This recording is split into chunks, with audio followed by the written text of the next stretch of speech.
Voici une démonstration sur comment modifier un tableau croisé dynamique avec des macros VBA. Donc l'idée là, c'est de vous montrer des macros que j'ai créés pour modifier des TCD. Donc par exemple, on peut créer un TCD, ajouter des champs dans le TCD, supprimer des champs dans le TCD, bien sûr actualiser le TCD, ou bien encore supprimer un TCD, ou changer la source du TCD. Donc l'intérêt de ce code, en fait, c'est de pouvoir l'utiliser dans d'autres applications. Ici, le fichier Excel n'a pas vraiment d'intérêt, c'est juste en soi, c'est juste pour montrer l'utilisation de ces macros. Donc par exemple ici, je vais créer un TCD en cliquant sur ce bouton. Voilà. Donc le TCD en fait est relié à une source de données ici. Pareil, là je vous montre la possibilité de supprimer le TCD via une macro. Voilà.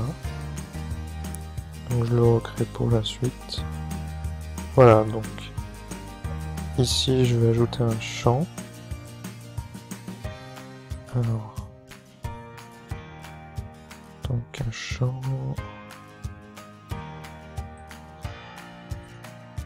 par exemple.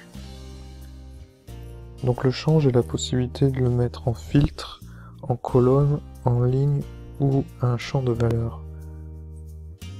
Ici j'ai le choix, je vais sélectionner par exemple filtre, ajouter un champ, donc là c'est bon, c'est bien mis en filtre.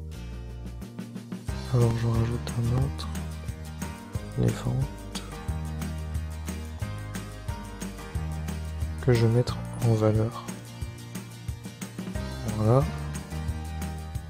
Pareil, on va mettre des données en ligne. Donc la région.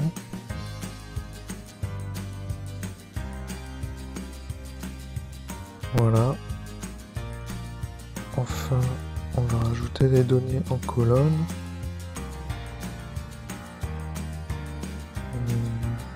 Par exemple, ici je sélectionne colonne, ajouter un champ. Donc voilà, en fait les macros, j'ai simplement rajouté les champs dans les différentes zones ici. Encore une fois, ici ça n'a pas beaucoup d'intérêt.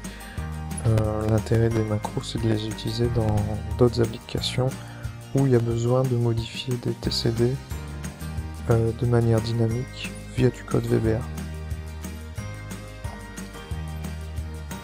Alors un exemple, donc supprimer un champ du TCD, par exemple celui-là qui est en colonne, on va le supprimer. Voilà, donc la macro le supprime. Actualiser le TCD.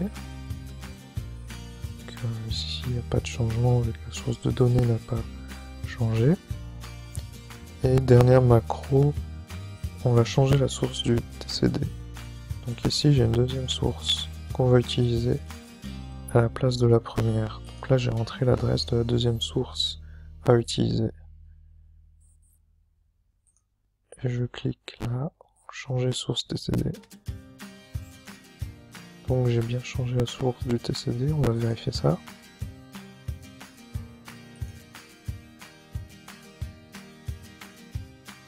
Voilà, effectivement on a bien changé la source.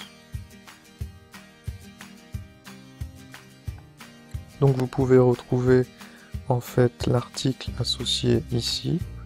Je vais mettre le lien sous la vidéo et le classeur associé également sur mon site web.